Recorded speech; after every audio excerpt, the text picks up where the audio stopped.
오늘 우리가 읽은 본문 말씀은 압살롬의 죽음과 그 압살롬의 죽음을 슬퍼하는 아버지 다윗의 모습이 함께 기록이 되고 있습니다. 다윗이 당한 이 모든 반역과 고통과 슬픔의 원인은 그의 범죄 때문이라는 것을 우리가 잘 알고 있습니다. 그러나 하나님은 다윗의 죄와 허물로 인하여 징계를 하나님께서 하시는 중에도 다윗이 실족지 않도록, 그 징계로 인하여 그가 망하지 않도록 하나님께서 은혜 가운데 붙드시며 징계를 시행하고 계시다는 사실을 우리가 알게 됩니다. 자, 하나님께서 다윗을 징계하신 목적은 망하게 하는 것이 아니죠. 우리가 이 땅을 살아갈 때 때때로 하나님을 뒷전에 두고 세상을 더 사랑하여 하나님보다 더 사랑하는 우상들을 앞세우고 살아갈 때가 있을 수도 있습니다. 그러할 때 하나님께서 사랑하는 자녀들을 징계하시기 마련이죠. 그런데 그 징계의 목적은 멸망시키기 위한 것이 아니라는 사실입니다. 다윗뿐만 아니라 모든 하나님의 백성들로 하여금 하나님께서 그들의 죄에 대하여 징계하시는 목적은 그 죄가 얼마나 하나님 앞에 가증하며 또 성도들에게 얼마나 무섭고 또 하나님을 대적하는 가증한 것인가, 고통스러운 것인가, 이걸 깨닫게 하시고, 그래서 이 징계를 통하여 성화의 방편으로 삼으시고 또 다른 죄를 짓지 않도록 경계를 삼으시려 하시는 것이 징계를 행하시는 하나님의 목적이라는 것을 우리가 마음에 새겨야 됩니다. 아들을 우리에 내어주신 하나님 아버지께서 우리가 예수님 닮기를 원하시는데 범죄하고 악에 빠질 때 징계하시나 영 버리시거나 멸망이 목적이 아니라는 이 분명한 사실이 연약한 우리 인생들에게 얼마나 큰 위로를 주는지 참 말할 수 없는 위로입니다. 그렇다고 우리가 죄를 지어도 하나님이 징계만 하시니 정말 세상을 사랑하고 또 죄를 짓고 싶은 마음이 있을 때는 한 번씩 죄를 지어도 좋겠다. 우리가 이 다윗이 당하는 징계를 볼 때 아무도 그렇게 생각할 수가 없습니다. 다윗이 죄를 지음으로 누렸던 세상적인 즐거움과 쾌락과 만족이 100이었다면 징계로 말미암아 당하는 고난은 그보다 훨씬 크게 다윗에게 다가오고 있다는 사실을 우리는 알아야 됩니다. 그래서 이 죄가 얼마나 하나님이 미워하시고 성도들이 죄 가운데 거하는 것이 얼마나 마땅치 않은 것인가를 하나님께서는 이 다윗의 예를 통하여 우리에게 분명히 보여주고 계십니다. 성경에 기록된 이런 다윗의 연약과 실수와 허물 그리고 그것에 대하여 징계하시는 내용들을 성경에 기록한 이유가 무엇이죠? 신약의 사도 바울이 말하는 대로 이 모든 것은 우리에게 거울로 주신 것들입니다. 우리 자신을 비춰보는 거울로 주신 말씀. 하나님을 사랑하는 다윗도 정말 그 중심에 하나님을 생각하지 않고 세상적인 욕심과 생각이 들어올 때 얼마든지 넘어질 수 있다는 것이고, 다윗이 죄로 말미암아 누렸던 죄악의 즐거움보다 그가 당했던 이 고통이 얼마나 큰가를 통하여 하나님께서는 사랑하는 자녀들이 범죄하는 것을 결단코 기뻐하지 않으시고 그 죄에 대한 열매가 너무나 고통스럽고 쓰다는 사실을 우리에게 가르쳐 주신 일을 통하여 구원받은 하나님의 자녀들이 무엇을 바라보고 무엇을 중심으로 어떻게 살아야 마땅한가를 계속해서 가르쳐 주고 계시는 것이죠. 우리가 이 다윗의 받는 이 징계를 통하여 과거에 다윗에게 그런 일이 있었네, 또는 다윗이 대단한 사람인 줄 알았는데 그도 별 볼 일 없는 사람이었네, 이런 생각을 하라고 이 말씀을 여기에 기록한 것이 아니죠. 우리의 경계로 주신 말씀입니다. 그래서 다윗처럼 하나님을 사랑하는 사람도 연약하여 넘어질 수 있다면 우리는 얼마나 조심해야 되는가. 이 죄와 악에 대하여 하나님이 얼마나 철저히 미워하고 싫어하시는가. 우리는 연약한 인생이고 아담의 후손이라 죄가 뭐 그리 대단한가라고 여상하게 생각하며 살아갈 수 있지만 거룩하신 하나님 앞에서는 그 모든 죄는 하나도 용납될 수 없는 것입니다. 그리스도께서 이미 우리를 위하여 흘리신 보배 피가 아니라면 감히 우리는 하나님 앞에 나와 예배드릴 수 없는 자라는 사실을 우리가 기억을 해야 됩니다. 그래서 이 말씀을 들을 때 마치 다윗이 나인 것처럼 생각을 하고, 또는 압살롬의 이런 모습들을 통하여 내가 하나님을 대적하고 있는 모습은 없는가, 우리 자신을 비추어보고 돌아보는 그런 역사가 있기를 바랍니다. 이것이 다윗의 징계를 통하여 우리에게 주시기를 원하시는 하나님의 교훈이라는 말입니다. 자, 이렇게 다윗이 징계를 받는 면 중에 하나님께서는 몇 가지 면에서 은혜를 주셨습니다. 첫째는 싸움에 일어나기 전에 전술 전략적인 면에서 도움을 주셨고, 그 다음에는 병사들을 갑자기 궁을 떠나 이렇게 나왔는데 양식이 제일 문제이죠. 그래서 군수 보급에 은혜를 주시고, 세 번째로는 실제 전쟁이 일어났을 때 하나님께서 다윗의 군사들과 함께하여 주셨다는 것, 우리가 이런 내용들을 살펴보도록 하겠습니다. 먼저 우리가 앞 시간에 살펴본 대로 압살롬 편에 섰던 아히도벨의 모략이 수포로 돌아가도록 하나님께서 후세를 통하여 은혜를 베풀어 주셨습니다. 그러니까 다윗이 범죄할 때 하나님이 약속하셨죠.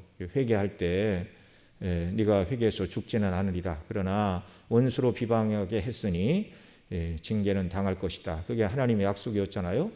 그러니까 그 죄에 대하여 징계만 당하는 것이지 다윗의 나라가 망하거나 다윗이 왕위에서 쫓겨나 비참하게 죽거나 그것까지 하나님이 말씀하신 적이 없습니다.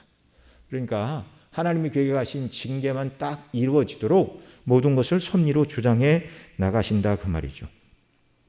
후세는 아히도벨의 모략이 이 밤에 12,000의 군사로 다윗을 급습하려고 할 때 그것을 막았었죠. 그리고 그 밤에 사독과 아비아달 두 제사장에게 이 사실을 말해줍니다. 지금 아히도벨의 모략이 이렇고 이런 논의가 있었으니 얼른 왕에게 연락을 해서 요단 나루턱에 머물고 있는데 빨리 이 밤에 그 강을 건너야 된다라고 기별을 하라. 그래서 이 본래 사독과 아비아달 두 제사장도 다윗의 피난길에 법궤를 메고 함께 나왔었죠. 근데 다윗이 다 돌려보낸 사람들입니다. 사독과 아비아달 그리고 이 후세도 다윗이 다 궁으로 돌려보냈고, 특별히 후세에게는 아히도벨의 모략을 무력화시켜야 된다, 그런 부탁을 하고 궁으로 돌려보냈습니다.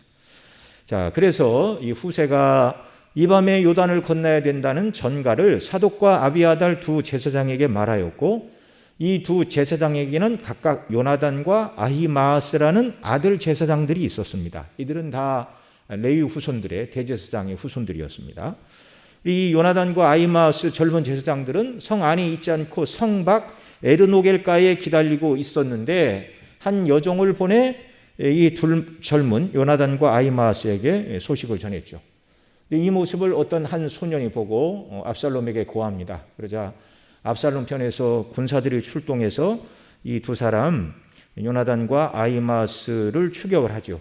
만일 이 두 사람이 잡혀서 고문이라도 당하여 사실을 발설했다면 그 밤에 압살롬의 추격 군대가 일어나 다윗을 쫓았겠죠. 그런데 이 두 제사장, 젊은 제사장 요나단과 아히마아스가 바후림의 어떤 지역에 들어가 그 사람 집에 갔더니 마침 우물이 있었고 우물로 숨었는데 그 집 여주인이 그 위에 이렇게 멍석 같은 걸 우물 위에 깔고 찌은 곡식을 널고 도무지 알아보지 못하게 그렇게 하였습니다. 군사들이 와서 요나단과 아히마아스를 찾을 때 이 여인이 뭐라고 그랬죠? 시내를 건너가더이다. 그리고 돌려보냈습니다. 그래서 두 사람 아히마아스와 요나단은 다윗에게 소식을 전하여 무사히 요단을 건너게 하였고, 압살롬의 급습으로 인하여 다윗이 죽지 않도록 하나님께서 지켜주셨죠. 첩보 작전을 방불케 하는 그런 정말 드라마틱한 일들 가운데 꼭 잡힐 수 밖에 없는 그런 형편에서 마치 여리고성의 두 정탐꾼이 숨어 들어갔을 때 기생 나압이 이 두 사람을 숨겨줌으로 목숨을 부지했던 것과 같은 그런 모습을 여기 다윗이 왕궁을 떠나 피신하였을 때 두 제사장 요나단과 아히마아스 속에서도 그런 일이 있었다는 것을 우리가 알게 됩니다. 우리가 거짓 증거하지 말라는 말씀 우리가 살펴보면서 그렇게 하나님 편에 서서 이웃의 생명과 목숨을 보존하는 일을 하는 것은 거짓말에 해당되지 않는다, 그런 말씀을 드렸는데요. 여러분, 우리가 항상 나는 뭐 진실만을 말한다 그렇게 말하고 누가 물어보면 그 사람이 들어서 상처가 될 만한 그런 말들은 하지 않는 게 좋죠.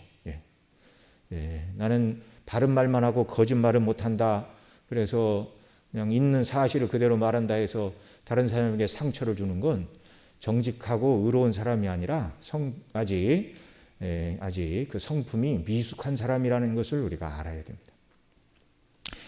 자, 이렇게 아히도벨의 말보다 후세의 말에 권위를 주시고 또 이 아히마스와 요나단을 섭리적으로 우물에 숨기시고 보존하여 주시고 다윗이 무난히 요단강을 건너 피신하도록 이렇게 은혜를 주신 분이 누구신가? 비록 이 모든 징계가 하나님으로부터 왔지만 징계를 당할 때에도 하나님이 함께하고 계시다는 사실을 우리는 기억해야 됩니다. 여러분, 우리가 우리 죄로 인하여 어떤 징계를 당할 때 하나님이 나를 버리셨는가? 그렇지 않아요. 징계는 사랑이라는 것을 알아야 됩니다. 왜냐하면 하나님의 공의는 우리를 당장 그 죄악대로 갚으시면 죽여서 지옥 형벌에 던지시는 것이라니까요. 그렇게 하지 않고 우리가 징계하려 있다는 것은 여전히 하나님의 돌보심과 은혜 안에 있음을 여러분 믿으시기 바랍니다. 우리 금요일 책을 읽으면서 공부하는 데서도 우리가 살펴봤죠. 세상적인 어떤 도움이 다 사라졌을 때 모든 것이 끝났다가 아니라 세상에 나를 도울 자가 아무도 없는 그때에 하나님은 더 우리를 사랑으로 지켜보시고 돌보신다는 사실을 믿으시기 바랍니다. 하나님은 말씀으로 천지만물을 지으셨고 오늘까지 통치하시는 만왕의 왕이십니다. 그리스도 안에서 저와 여러분의 하늘 아버지이심을 또한 믿으시기 바랍니다. 두 번째로 하나님께서는 다윗의 피난길에 이렇게 전술 전략으로 은혜를 주시고 보호해 주셨을 뿐만 아니라 군수 보급에 있어서도 은혜를 주셨습니다. 사무엘하 17장 27절로 29절 우리가 읽지는 않았는데 앞부분에 보면 이렇게 말하죠. 같이 읽습니다. 다윗이 마하나임에 이르렀을 때에 암몬 족속에게 속한 라밧 사람 나하스의 아들 소비와 로데발 사람 암멜의 아들 마길과 로글림 길리앗 사람 바르실레가 침상과 대야와 질그릇과 밀과 보리와 밀가루와 볶은 곡식과 콩과 팥과 볶은 녹두와 꿀과 버터와 양과 치즈를 가져다가 다윗과 그 함께한 백성으로 먹게 하였으니 이는 저희 생각에 백성이 들에서 시장하고 고온하고 목마르겠다 함이었더라. 아멘. 여러분, 이 앞에 우리가 살펴봤지만 반역이 일어났다는 소리를 듣고 급히 다윗이 빠져나왔습니다. 이것저것 군량을 다 챙길 만한 그런 정신이 없었어요. 그런데 하나님께서는 다윗의 피난길에 암몬 족속에게 속한 라밧 사람 나하스의 아들 소비, 그러니까 당시 다윗 시절에 암몬 족속이 이제 유다, 이스라엘의 속국이었는데요. 이 암몬 족속을 라밧 지역에서는 나하스의 아들 소비에게 통치하도록 아마 다윗이 맡겨주었던 것으로 그렇게 보입니다. 그런데 이 소비라는 사람도 다윗의 왕궁에 반역이 일어났다는 소리를 들었고 만일 이 사람이 군사를 이끌고 와 다윗을 생포하여 압살롬에게 갖다 주면 관계가 더 좋아질 수도 있겠죠. 그런데 하나님께서는 이 사람 소비, 그 다음에 노데발 사람 암미엘의 아들 마길, 그리고 로글림의 길리앗 사람 바르실레, 이 세 명의 지역의 통치자 또는 그 지역에 거하는 이런 힘 있는 지역의 그런 그 토착 민들 중에 힘 있는 사람들의 마음을 감동시키셔서 그들이 각종 기구와 그릇과 그 다음에 각종 볶은 곡식과 꿀과 버터와 양고기, 치즈 이런 것들을 다 가지고 와 지치고 굶주린 병사들을 먹이고 그들에게 기운을 돋구는 이런 일을 하였습니다. 여러분, 전쟁에 있어서 제일 중요한 게 보급입니다. 무기 보급, 그 다음에 먹을 거 보급. 이 군수품이 끊어지면 더 이상 병사들은 싸울 수가 없는 거예요. 총알이 없는데 어떻게 싸우고 먹을 양식이 없는데 어떻게 싸우겠습니까? 하나님은 바로 이 일에 은혜를 주신 것이죠. 소비와 마길과 바르실레가 압살롬을 두려워했다면 결코 다윗에게 나올 수 없죠. 만약에 다윗 편을 들고 다윗이 망하는 것으로 전쟁이 끝났다면 이들은 산 목숨이 아닙니다. 그런데 그들의 마음을 주장하사 피난길에 다윗을 풍성한 음식으로 덮도록 그들의 마음을 주장하신 분, 바로 하나님이심을 믿으시기 바랍니다. 때로 속담에 하늘이 무너져도 솟아날 구멍이 있다, 세상 사람들은 그러지만 여러분, 어떤 고통스러운 환경과 처지에서도 전능하신 하나님이 우리와 함께 하심을 우리는 항상 믿고 의지해야 하는 것입니다. 하나님께는 다 계획이 있습니다. 사람들의 계획은 부실하게 이를 데 없지만 그리스도 예수 안에 있는 저와 여러분을 향한 하나님의 계획은 우리로 하여금 완전히 예수님을 닮게 하시고 천국에서 영원히 거하는 그런 사람 만드시려고 성화의 길로 우리를 이끌고 계심을 믿으시기 바랍니다. 하나님 영원한 계획 속에 때로 우리는 건강이나 물질이나 또 여러 가지 살면서 인간관계 속에서 어려움도 겪고 삐거덕거리는 소리도 나겠지만 결국 하나님께서 이 길로 인도하신다는 사실을 우리가 분명히 신뢰해야 됩니다. 자, 이렇게 하나님께서는 다윗을 징계하시며 반란이 일어났지만 첫째는 전술 전략의 은혜를 주셨고 그 다음에 군수 보급의 은혜를 주셨고 여기 17장 27절로 29절에 암몬 사람 소비 또 이런 사람들 이전에도 이미 그 앞에 이때를 비롯하여 여러 사람이 또 피난길에 먹을 것을 가지고 나와 피난길에 다윗과 그 병사들을 먹인 것을 앞부분에서도 우리가 살펴봤습니다. 그리고 이제 세 번째로 하나님께서 어떻게 도와주셨는가? 실제적인 전투에서 하나님은 다윗에게 승리를 주셨습니다. 자, 다윗 편의 군사들을 세 수로 나누었다 이렇게 말하고 있는데요. 우리 1절부터 좀 보겠습니다. 오늘 본문 1절부터 1절로 3절 가지겠습니다. 이에 다윗이 그와 함께한 백성을 계수하고 천부장과 백부장을 그 위에 세우고 이렇게 말하는데 다윗과 함께한 사람들의 군인의 숫자는 아무리 넉넉 잡아도 10,000명이 되지 않는 것으로 보여집니다. 천부장과 백부장을 그 위에 세웠다 그러는데 군대를 3대로 나누었고 하나는 한 대는 요압의 손에, 하나는 두 번째는 이제 요압의 동생 아비새의 수하에, 세 번째 3분의 1은 이때의 수하에 이렇게 나누었다 이렇게 말하고 있는데 여기 이제 천부장과 백부장들을 그 위에 세우고 그러니까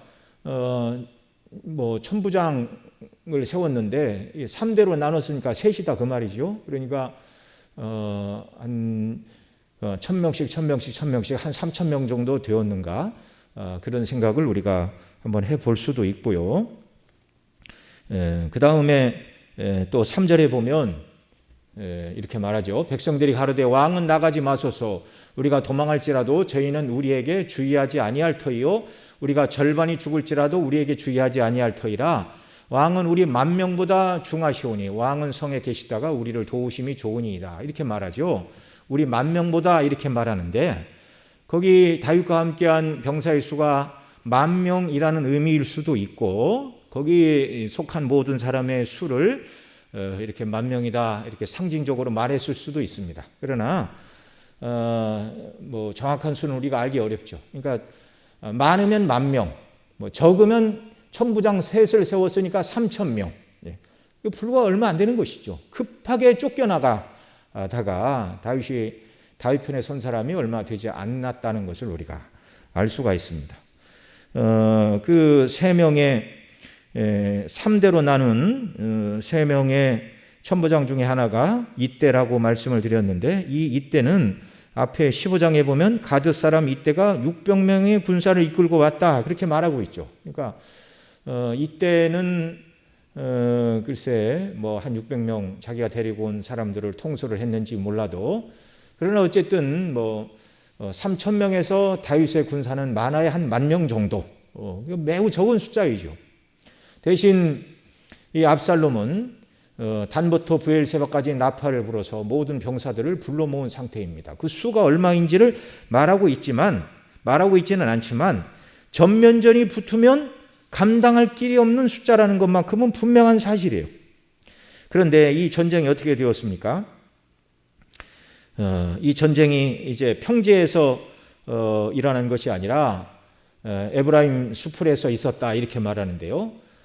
에브라임 땅은 이제 요단강 남북으로 흐르면 요단강을 중심으로 요단 서편 유다 지파 위에 베냐민 지파가 있었습니다. 그 베냐민 지파 위가 이제 에브라임 지파입니다. 그러니까 가장 강력한 두 지파 에브라임과 유다 지파 사이에 베냐민 지파가 끼어 있습니다. 그런데 지금 이 전쟁은 어디에서 일어나고 있냐면 요단강 동편에서 일어나고 있어요.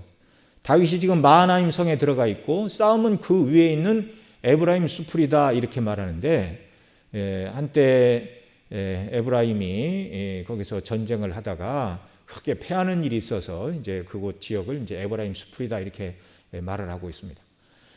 다윗이 아주 그 싸움에 용맹한 사람이죠. 넓은 개활지에서 압살롬이 이끄는 이스라엘 전체 군대와 그 다음에 한 3천에서 10,000명 정도로 추정할 수 있는 다윗의 군대가 이렇게 함께 엉켜서 싸운다면 포위를 당하면 뭐 끝장이 나는 것이죠. 이 싸움에 능한 다윗이 그렇게 하지 않고 바로 에브라임 숲을 숨을 곳이 많은 곳, 군사들이 잘 보이지 않는 곳, 이런 곳에서 이제 전쟁이 일어나게 되었다는 것입니다. 그런데 여러분 아시다시피 이 전쟁은 아버지와 아들 간의 싸움입니다. 많은 사람을 죽이는 것이 문제가 아니라 다윗이 죽든지 압살롬이 죽든지 둘 중에 한 사람이 죽으면 끝나는 전쟁이었습니다. 참 특이한 전쟁이죠. 그래서 다윗과 함께한 사람들은 우리가 도망을 가거나 절반이 죽어도 저들은 우리에게 주의하지 아니할 것이요 왕은 우리 10,000명의 군사보다 중하시오니 성에 계시다가 우리를 도와달라 이렇게 말하고 이제 출전을 하게 됩니다. 그러니까 다윗은 싸움에 나가지 않았죠. 둘 중에 한 사람이 죽으면 끝나는 전쟁인데 다윗이 그 전투에 나가야 될 이유가 없습니다. 그런데 젊은 압살롬은 그걸 알지를 못했어요. 압살롬이 만약에 아히도벨이 살아 있었다면 압살롬이 전투에 나가는 것을 굳고 말렸겠죠. 그런데 이 젊은 압살롬은 혈기를 앞세우고 전투에 나가다가 결국 이제 죽게 되는 그런 내용을 우리가 한번 지금 성경을 통해서 우리가 확인을 했습니다. 자, 이 싸움에 출전할 때 다윗은 군사들에게 특별히 부탁을 하고 있습니다. 5절에서 뭐라고 그러는가? 왕이 요압과 아비새와 이때에게 명하여 가로되 나를 위하여 소년 압살롬을 너그러이 대접하라. 이 소년이 뭐 나이가 어린 몇 살이라 그런 말이 아니죠. 이미 압살롬은 장성하여 자녀들을 두고 있었는데요. 앞에 15장에 보면 압살롬이 아들 셋, 딸 하나를 두었고 딸의 이름은 다말이었고 신임이 아름다웠더라 그런 표현이 있습니다. 근데 여기 소년 압살롬이라고 표현한 것은 아직 사리 분별을 할 줄 모른다라는 것을 다윗이 강조하기 위하여 이렇게 말하고 있습니다. 반란의 수괴인데 압살롬을 너그러이 대접하라 이렇게 말하고 있습니다. 왕이 압살롬을 위하여 모든 군장에게 명령할 때 백성들이 다 들으니라. 그러니까 그 수가 많지 않았다는 거예요. 다윗이 3명의 장군들에게 부탁하는 말을 모두가 다 들을 정도로 수가 많지 않았다는 것입니다. 이 참 다윗 편에서 이 싸움은 참 어려운 싸움입니다. 보통 싸움은 반란의 수괴 한 사람만 죽으면 끝인데 그 반란을 일으킨 아들마저도 죽이지 말고 생포해서 데리고 와라. 너무너무 어려운 싸움이죠. 자, 그래서 이제 다윗의 군대는 마하나임 성에서 나와 에브라임 수풀에서 압살롬의 군사들과 이제 전투를 벌이게 되는데 이 실질적인 싸움에서도 하나님이 다윗을 도우셨습니다. 압살롬이 반역을 일으켰으면 압살롬이 무엇을 어떻게 했다더라라고 주도적으로 성경을 말하는 것이 아니라 압살롬이 반역을 일으켰는데도 성경은 계속 다윗 중심으로 묘사가 되고 있어요. 다윗에게 어떤 은혜를 주셨더라. 다윗이 어떻게 하였더라. 자, 7절 8절 같이 읽습니다. 거기서 이스라엘 무리가 다윗의 신복들에게 패하매 이렇게 말합니다. 이스라엘은 압살롬 편으로 돌아간 모든 군대를 말하는 것이죠. 다윗의 신복들은 얼마 되지 않는 군사이기에 이렇게 표현을 하는 것입니다. 그 비교할 수 없는 군사적인 숫자의 차이가 있음에도 불구하고 결국 하나님은 다윗의 신복들이 압살롬 편에선 이스라엘 군대의 무리를 이기게 하셨습니다. 물론 이겨도 자랑할 것도 없는 전쟁입니다. 그날 그곳에서 사륙이 커서 2만에 이르렀고, 여기 죽은 2만 명이 전부 다 압살롬 편에 선 사람은 아니겠죠. 전쟁의 날에 이렇게 저렇게 싸우는데 어떻게 아군은 한 사람도 안 죽고 적군만 다 죽을 수가 있겠습니까? 그러니까 양쪽 다 해서 2만이 죽었는데 이스라엘 무리 쪽에 사람이 훨씬 더 많았다는 것이죠. 그 땅에서 사면으로 퍼져 싸웠으므로 그날의 수풀에서 죽은 자가 칼에 죽은 자보다 많았더라. 하나님께서 은혜 가운데 함께해 주셨습니다. 같은 수풀에 들어가 싸웠는데 사상자가 압살롬 편에서 압도적으로 많이 남았습니다. 어떻게 그런 일이 일어났는가? 우리가 일일이 말로 다 설명할 수는 없지만 이것도 하나님의 함께하신 정말 은혜와 도우심으로밖에 설명할 수가 없는 것이죠. 그리고 반역의 주범인 압살롬은 그의 상징과 같은 장발의 머리카락으로 인하여 이제 최후의 죽음을 맞이하게 됩니다. 그가 말을 타고 지나갈 때 그 머리카락이 상수리 나무의 가지에 걸리고 그 탄 말은 빠져나가고 말았다. 그 모습을 보고 한 병사가 요압에게 와서 보고를 하죠. 11절 말씀입니다. 같이 읽습니다. 요압이 그 고한 사람에게 이르되 내가 보고 어찌하여 당장에 쳐서 땅에 떨어뜨리지 아니하였느뇨. 내가 내게 은 10개와 띠 하나를 주었으리라. 왜 얼른 죽이지 않았느냐? 요압은 이렇게 말하죠. 반란이 빨리 진압되기를 바라는 요압의 마음이었습니다. 다윗이 소년 압살롬을 나를 보아 너그러이 대접하라, 이 말을 모든 병사들이 다 듣고 병사들은 마음에 두었는데 요압은 그 말을 마음에 두지 않았다는 것이죠. 빨리 전쟁이 끝나려면 압살롬이 죽어야 한다, 이렇게 생각을 한 것입니다. 압살롬을 죽이지 말라는 소리를 들었기 때문에 압살롬이 머리카락이 상수의 나무에 걸려서 꼼짝도 못하고 대롱대롱 매달려 있는 모습을 보았지만 이 병사는 그를 죽이지 않고 요압에게 보고를 하였습니다. 그랬더니 이제 요압은 왜 죽이지 않았느냐, 죽였으면 은 10개와 띠 1개를 주었으리라, 그렇게 말하는데 은 10개는 재물이고 띠는 오늘날로 얘기하면 한 1계급 특진 정도 우리가 그렇게 이해할 수가 있겠죠. 그러자 이 사람이 말하죠. 은을 1000개를 준다 할지라도 나는 그렇게 하지 않겠습니다. 요압 정도나 되니까 압살롬을 죽이고도 살아남을 수가 있었지, 이 병사가 만약에 압살롬을 죽였다고 그러면 이 사람도 아마 살아남기가 어려웠을 것입니다. 참 적군을 죽여도 자랑할 것이 없는 참 슬픈 전쟁입니다. 왜 이런 전쟁이 일어났는가? 죄 때문에 그렇게 되었어요. 죄가 이렇게 사람을 고통스럽게 하는 것입니다. 결국 압살롬은 자신의 큰 자랑거리던 풍성한 머리카락을 인하여 죽음을 맞이하게 되는데요. 앞에 사무엘하 14장 26절에 보면 압살롬이 연말마다 한 번씩 그 머리를 깎았는데 왕의 저울로 200세겔이더라, 그렇게 말하죠. 한 세겔은 11.4g입니다. 그러니까 200세겔은 한 2.3kg 정도 해당하는 무게죠. 정말 이건 어떻게 머리가 숱이 그렇게 빨리, 숱도 많아야 되고 굵어야 되고 빨리 자라지 않으면 어떻게 1년에 한 번을 깎는데 2.3kg씩이나 그 무게가 나갈 수가 있겠습니까?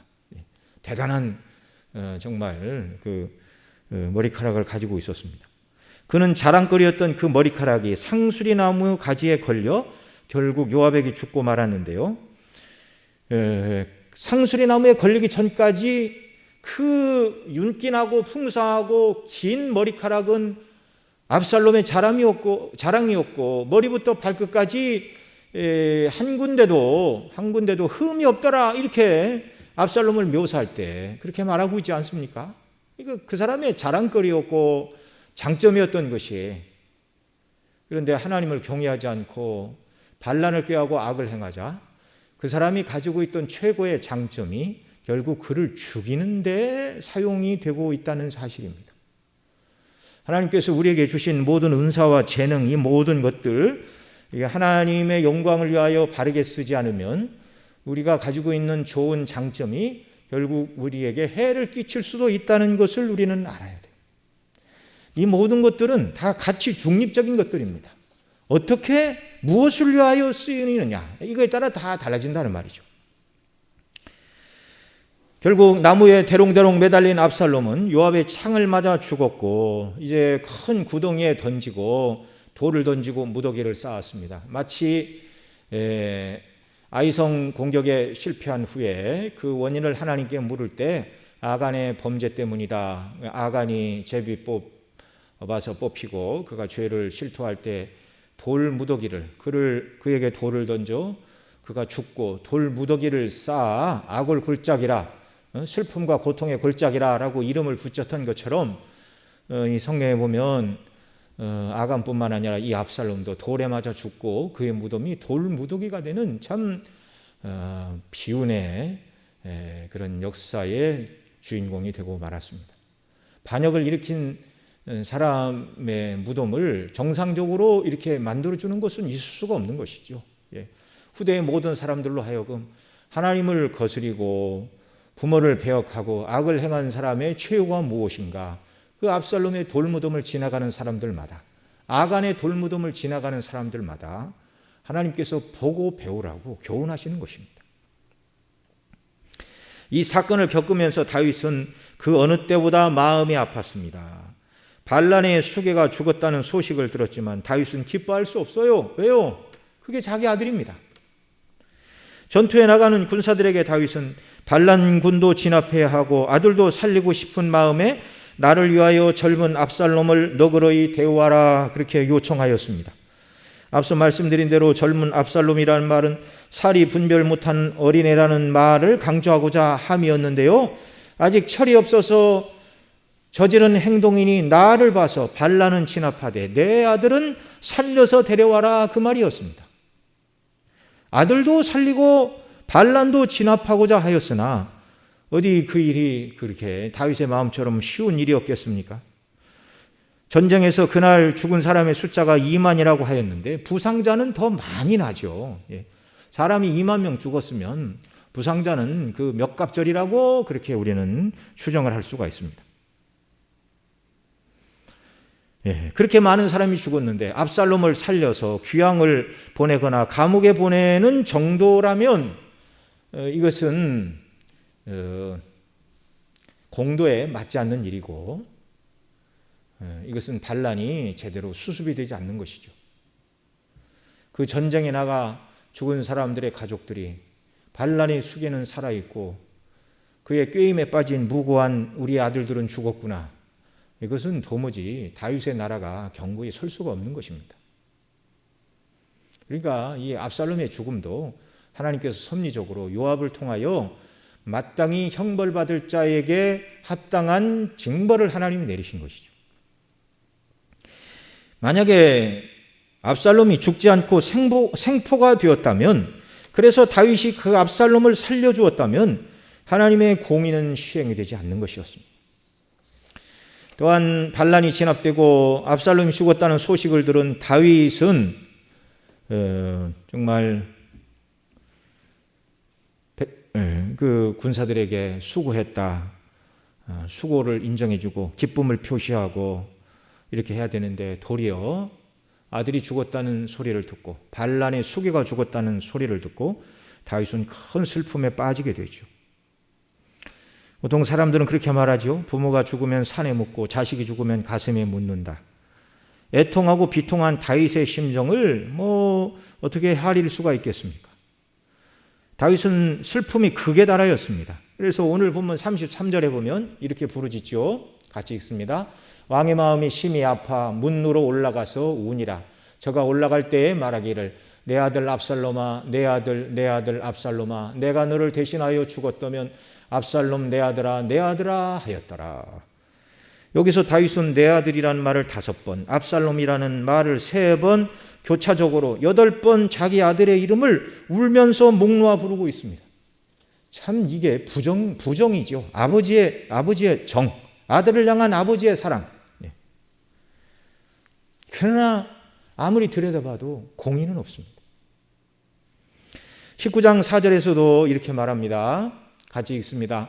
왕이 얼굴을 가리우고 큰 소리로 부르되 내 아들 압살롬아 압살롬아 내 아들아 내 아들아. 5번이나 내 아들 압살롬 이렇게 또 자기 아들을 부르고 있습니다. 앞에서 8번, 뒤에서 5번. 그 다윗 편에 서서 목숨을 걸고 싸워서 이제 반란이 진압됐다라고 사람들이 생각하지만 다윗이 이렇게 자기 아들의 이름을 부르면서 극심한 슬픔을 13번씩이나 내 아들 또는 압살롬 이렇게 부르면서 울면서 슬픔을 표시할 때 그날 다윗의 신복들은 전투에 이겼지만 이긴 자들이 아니었습니다. 다 패배자입니다. 다 패배자. 죄가 그렇게 만들었어요. 다윗의 극심한 슬픔은 다윗 편에 서서 반란을 진압한 군사들도 전혀 기쁨을 누릴 수 없게 만들었습니다. 그래서 19장 2절에 보면 왕이 그 아들을 위하여 슬퍼한 다음이 그날의 백성에게 들림에 그날의 이김이 모든 백성에게 슬픔이 된지라. 목숨을 걸고 싸웠는데 전쟁에 승리한 기쁨이 슬픔이 되어버렸습니다. 그 다음 3절은 뭐라고 그러죠? 그날의 백성이 싸움에 쫓겨 부끄러워 도망함같이 가만히 성으로 들어가니라. 이겼는데 승리의 함성이나 개선의 행렬이나 그들에게 포상을 하거나 음식을 주거나 잔치를 열어주거나 이런 것 없이 싸움에 패하여 쫓겨온 사람처럼 가만히 성으로 들어가니라. 이것은 다윗이 공의보다 아들을 더 사랑하는 잘못된 사랑을 보여주었다는 것을 우리에게 가르쳐 주시는 것입니다. 다윗이 빨리 슬픔을 추스리지 못하고 계속 슬픔만 했다면 군사들은 뿔뿔이 흩어질 것이고 흩어지면서 뭐라고 했을까요? 괜히 다윗을 위해서 싸웠구나. 차라리 압살롬 편에 서든지 모른 척 하는 것이 나을 뻔했다. 목숨 걸고 싸운 대가가 이게 무슨 수치스러운 일이냐. 나와 함께 싸우던 내 동료 누구는 죽었는데 그의 죽으면 어디 가서 보상을 받을까? 기가 막힌 일입니다. 지금 한 나라 안에서. 이때 요압이 다윗에게 나아가 말하지요. 오늘 밤 성문에 나가 전쟁에 공을 세운 신하들을 위로해 주십시오. 그렇지 않으면 내일까지 아무도 왕과 함께 하지 않을 것입니다. 너무나 당연한 얘기죠. 너무나 당연한 얘기죠. 왕을 위해 싸웠는데 자기 목숨을 노리는 반란의 수괴를 처단했는데 그 왕이 그 수괴가 자기 아들이라 하여 잊지 못하고 이렇게 슬퍼하면 이게 도대체 어떻게 되는 것입니까? 요압의 말과 행동과 표현이 좀 지나친 면은 있지만 그의 말은 전적으로 옳은 말이었습니다. 다윗은 반란을 진압한 사람들을 아비를 잃은 아버지의 애통함 이전에 국가를 통치하는 왕으로서 그들을 치하해야 마땅한 것이었습니다. 사실 이 정도의 지경이 되면 왕의 권세와 명예와 부귀가 무엇이냐라고 생각하고 모든 것을 다 버리고 뒤로 물러가 슬픔에 빠질 가능성도 있을 법한 일이죠. 아버지로서의 아픔과 슬픔을 표현하는 다윗의 그 감정을 우리가 이해 못할 것은 아니지만 하나님의 명령을 받아 그 백성을 통치하는 왕으로서 그것은 마땅하지 않은 일이었습니다. 이스라엘은 하나님의 나라입니다. 하나님의 나라. 다윗의 개인의 나라 이전에 하나님의 나라. 다윗은 다만 하나님의 명령을 받은 하나님의 종으로서 왕의 직임으로 섬기는 하나님의 종이요 하나님의 일꾼일 뿐입니다. 이걸 잃어버리면 안 되는 것이죠.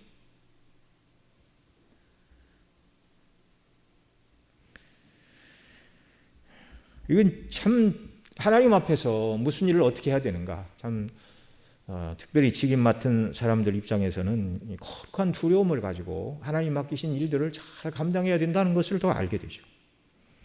다윗은 몇 가지 면에서 옳지 않게 처신을 했죠.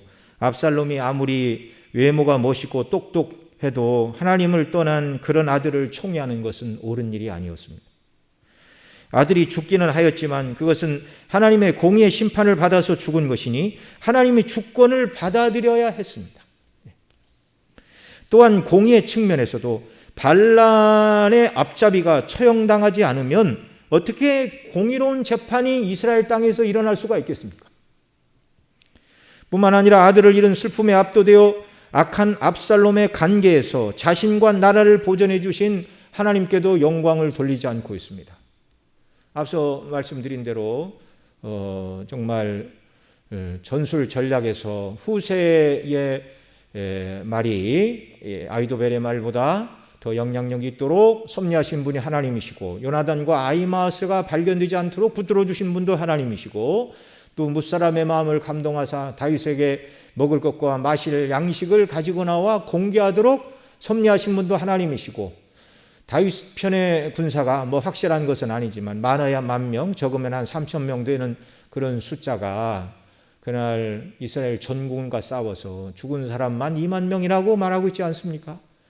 그런 승리를 주신 분이 하나님이신데 하나님에 대한 감사 또 이런 것들은 하나도 없고 아들이 죽었다는 슬픔에 완전히 압도되어 어쩔 줄을 모르는 이런 다윗의 모습.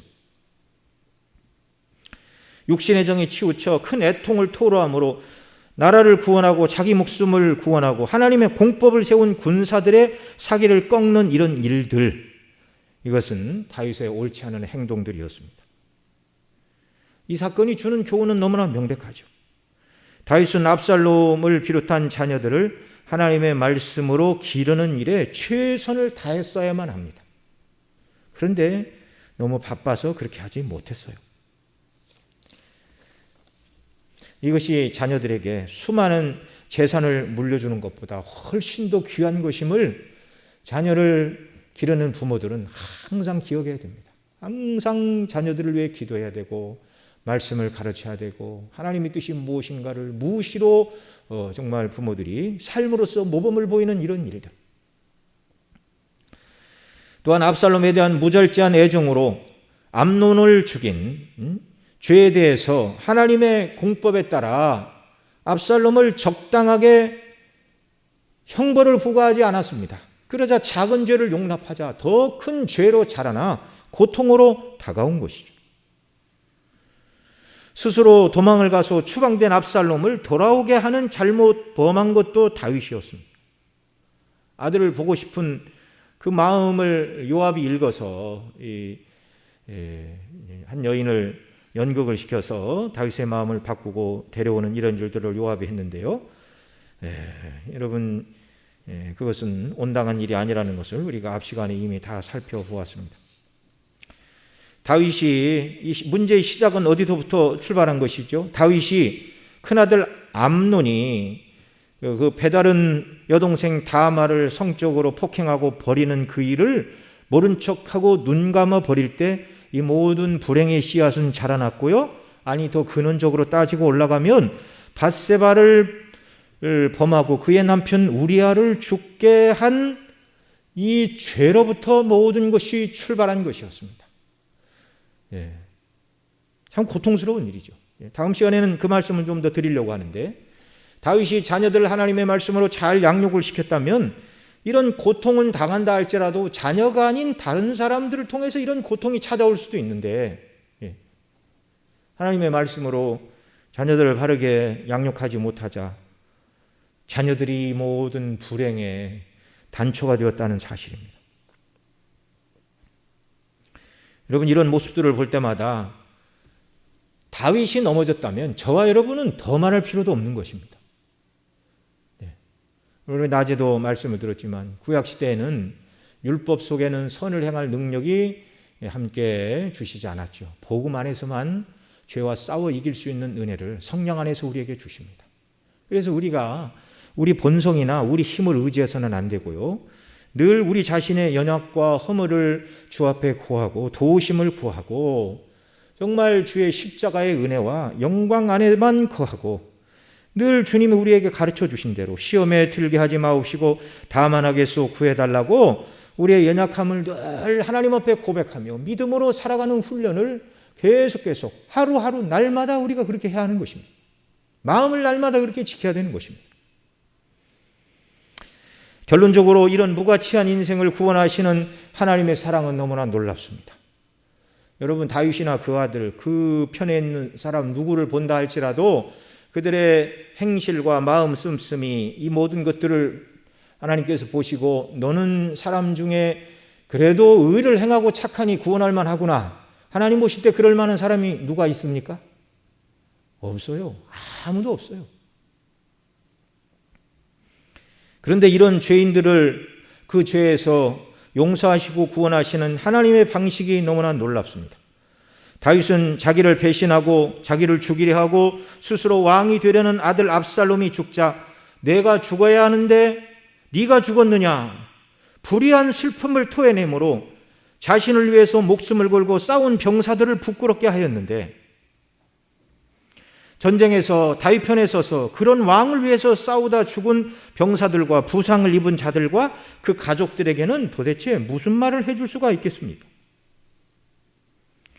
다윗은 자기를 위하여 싸움에 나가고 고생을 하고 죽고 다친 사람들의 목숨보다 반란의 수괴인 자기 아들의 목숨을 더 귀하게 여기는 불의한 사랑, 잘못된 사랑을 보여주었는데요. 다윗이 나빠서가 아니라 누구나 사람은 이렇게 자기 중심적이고 자기 가족 중심입니다. 그래서 내가 모르는 세상 모든 사람이 다 해를 당한다 할지라도 나와 내 가족이 안전하고 평안하다면 그것을 선택하는 것이 보통 인간들의 타락한 본성의 성향이라는 것입니다. 하나님의 은혜 가운데 누가 그런 악한 본성의 성향을 믿음으로 이기고 성령의 인도를 따라 하나님이 원하시는 공도를 가느냐 그렇지 않느냐의 차이지, 모든 사람의 마음은 다 그래요. 원래가. 이런 죄인들을 하나님께서는 어떻게 구원하십니까? 하나님을 대적하여 죄인된 저와 여러분을 구원하시되 하나님은 불의한 우리의 죄를 그냥 없는 것으로 덮으신 그런 분이 아니셨습니다.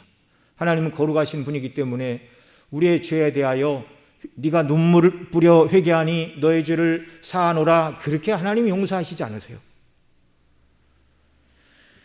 우리의 죄를 하나님은 심판하셔야 됩니다.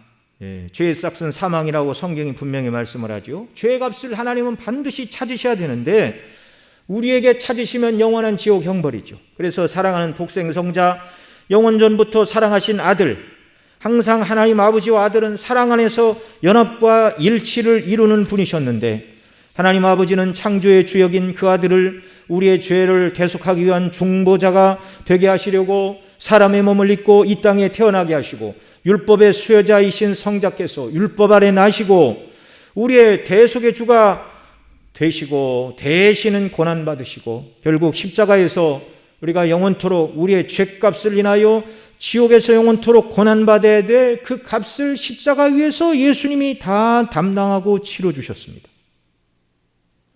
그리고 하나님은 우리가 그 예수님을 믿을 때 우리를 의롭다 하시고 자녀 삼으시고 죄가 하나도 없는 자로 여기시고 천국에서 영원토록 거하는 자로 우리의 행한 선행에 따라 천국에서 상급으로 갚아주시는 자비로우신 아버지로 그리스도 안에서 하나님이 그 사랑스럽고 영광스럽고 거룩하신 얼굴을 우리에게 비춰주셨습니다. 공의의 하나님이 그 아들을 우리에 내어주셨습니다. 하나님의 공의와 하나님의 사랑이 만난 것이 바로 그리스도의 십자가이죠. 가장 귀한 아들을 내어주시고 불의한 죄인을 구원하신 측량할 수 없는 하나님의 사랑.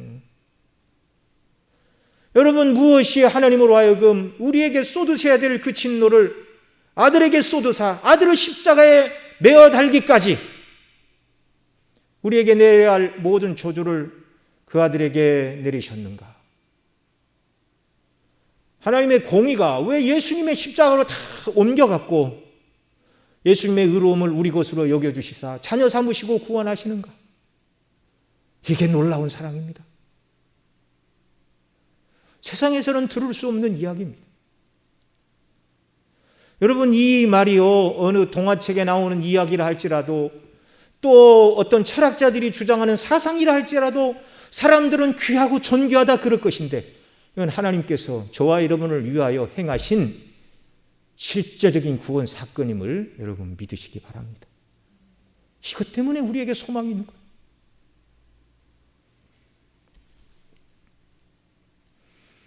이 측량할 수 없는 하나님의 사랑이 그 아들에게 우리의 모든 죄에 대한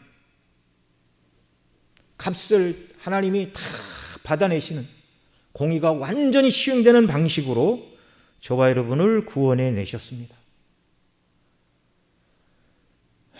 이 공의가 완전히 시행되는 하나님의 사랑의 방식을 통하여 저와 여러분이 구원을 받아 하나님의 자녀가 되었는데, 그 거룩하신 하나님을 우리가 어떻게 섬겨야 되겠는가? 그 사랑에 충만하신 하나님을 우리가 어떻게 섬겨야 되겠는가? 한 주간 이 하나님의 사랑에 대해서 우리가 생각을 하고, 하나님은 거룩과 사랑이시라는 이 가장 특별한 하나님의 두 가지 성품, 우리가 구원받은 자녀로서 어떻게 하나님의 거룩을 드러낼 수 있는가? 어떻게 하나님의 사랑을 드러낼 수 있는가? 성령께서 날마다 우리를 가르치시고, 은혜 가운데 우리가 그리스도를 닮은 사람으로 이 땅에서 하나님의 거룩과 하나님의 사랑, 하나님의 공의와 하나님의 자비하심을 온전히 나타내는 자들로 이 땅을 살아가도록 저와 여러분 모두에게 은혜 더하여 주시기를 바랍니다. 기도하시겠습니다. 사랑하시는 아버지 하나님, 우리가 성경을 통해서 볼 때 인간이 얼마나 불의하고 악하고 연약한 존재인가를 되새기지 않을 수 없습니다. 이런 무가치한 인생을 위해서 하나님께서 영원전에 우리를 그리스도 안에서 구원하기를 기뻐하사 택정하시고, 또 우리를 구원하시되 우리의 죄를 그냥 없는 것으로 하나님이 여기시지 않으시고, 우리의 모든 죄값을 예수님의 십자가에서 다 받아내시고, 거룩하신 하나님의 그 거룩함이 완전히 이루어지는 대속의 방식을 통하여 하나님의 사랑이 우리에게 증거가 되었습니다. 하나님의 거룩과 사랑을 더욱더 묵상하고, 이 은혜로 구원받은 저희들이 어떠한 삶으로 주 앞에 영광을 돌리며 살아가야 될지를 더 기도하게 하시고, 주의 은혜를 구하게 하시고, 하나님의 뜻을 따라 살아가는 삶이 되도록 긍휼과 은혜로 함께하여 주옵소서. 우리 구주 예수님의 이름으로 기도드리옵나이다. 아멘.